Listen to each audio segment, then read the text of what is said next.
Indeks harga saham gabungan pada perdagangan hari ini ditutup menguat sebesar 1,05% ke level 4.512. Dan untuk mengetahui sentimen apa saja yang mendorong penguatan IHSG hari ini, serta saham-saham apa saja yang direkomendasikan esok hari, kita langsung bergabung dengan analis Ciptadana Securities Zabrina Raisa.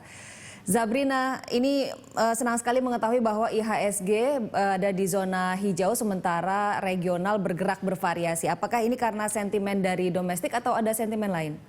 Ya, untuk pergerakan hari ini cukup positif, di mana selama sesi 1 hingga sesi kedua, indeks kita akhirnya berhasil ditutup kembali lagi ke level psikologis 4.500 setelah sempat kemarin cukup terkoreksi cukup dalam, di mana kalau kita perhatikan Dow Jones kemarin juga ditutup di teritori positif, diikuti juga dengan Euro Stoxx yang hari ini dibuka juga berada pada teritori positif, di mana Shanghai Composite walaupun mengalami penguatan bersifat tipis, nampaknya juga adanya perbaikan dari segi government China yang kemungkinan juga akan memberikan stimulus lanjutan, ini direspon positif juga. Dan di sisi lain juga nampaknya untuk para investor saat ini juga wait and see, menunggu adanya rapat Dewan Gubernur di mana akan mengannounce BI rate yang kemungkinan akan berlangsung pada tanggal 13 hingga 14 Januari pekan ini.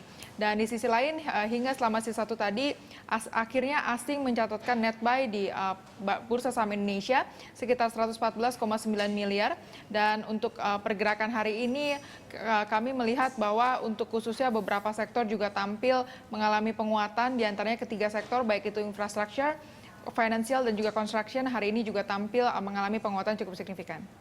Bagaimana prediksi Anda untuk IHSG besok dan saham-saham apa saja yang bisa kita cermati?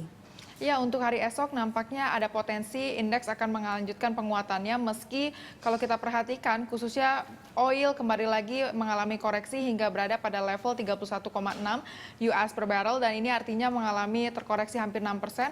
Namun di sisi lain dengan katalis-katalis positif yang berasal dari domestik nampaknya juga diharapkan hari esok IHSG kita akan kembali lagi rebound dan juga berada pada teritori positif.